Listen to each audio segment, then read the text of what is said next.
Good health టిప్లో ఇంకొకటి ఏంటంటే ఆహారము ఆరోగ్యం. మనం తీసుకునే ఆహారం పైనే ఒక మనిషి యొక్క ఆరోగ్యము మానసిక పరిస్థితి అంతా కూడా ఆధారపడి ఉంటుంది.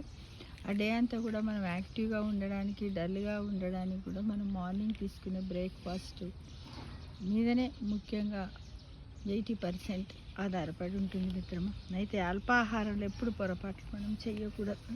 అల్పాహారంలో పొరపాటు, ఉదయం సరి అయిన అల్పాహారం తీసుకుంటే రోజంతా హుషారుగా ఉండడంతో పాటు శరీరము శక్తి ఖర్చు చేసే వేగం కూడా పెరుగుతుంది, అంటే మెటబాలిజం పెరుగుతుంది.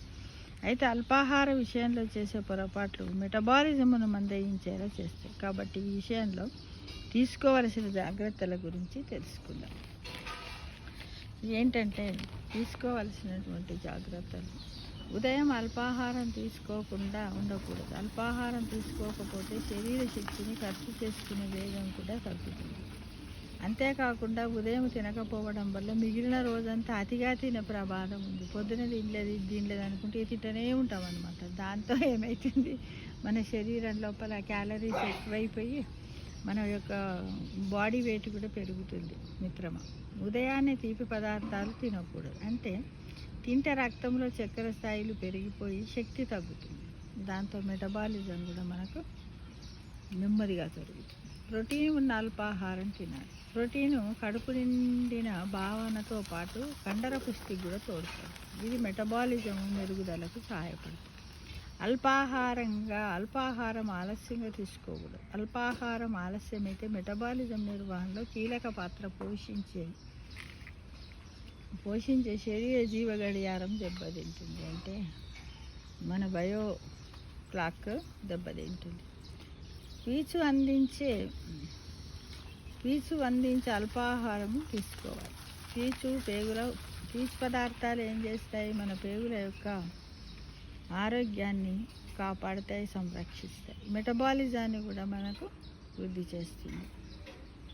క్యాలరీలను సమర్థవంతంగా ఖర్చు చేయడంలో పీచు ముఖ్య పాత్ర పోషిస్తుంది.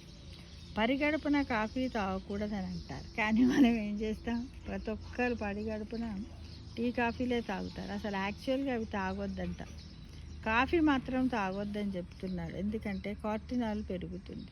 దీనివల్ల చక్కెర నియంత్రణకు ఆటంకం ఏర్పడుతుంది. దాంతో కాలక్రమేణా మెటబాలిజం యొక్క వేగము తగ్గుతుంది, మందలించబడుతుంది. కాబట్టి ప్రతిరోజు కూడా, అంటే మనం తీసుకునే ఆహారం పైనే మన ఆరోగ్యం కూడా ఉంటుందన్న విషయం అందరికీ తెలిసినప్పటికి కూడా మనం చాలా పొరపాట్లే ఏం చేసుకుంటాంలే, ఏం తింటాంలే, ఏదో ఒకటి అన్నట్టు ఏదో కడుపు నింపేయడం అలవాటుగా చేసుకొని అందరం కూడా జబ్బుల బారిన పడుతున్నాం మిత్రమా. అలా కాకుండా ఒక డైట్ చార్ట్ చేసుకొని ఏజ్కి సంబంధించి ఆఫ్టర్ 50 years మాత్రమే డైట్ చార్ట్ చేసుకోవాలి. దాన్నే ఫాలో అయితే మనం 100% మనము హెల్త్ను కాపాడుకోవచ్చు. ఆల్వేస్ గుడ్ హెల్త్గా ఉండొచ్చు. భగవంతుడు ఇచ్చినటువంటి ఆర్గాన్స్ అన్నింటిని కూడా దేవుడికి అలానే మనం సమర్పణ చేసుకోవచ్చు అనేది నేను వీడియో ద్వారా మీ అందరిని ఆశిస్తున్నాను.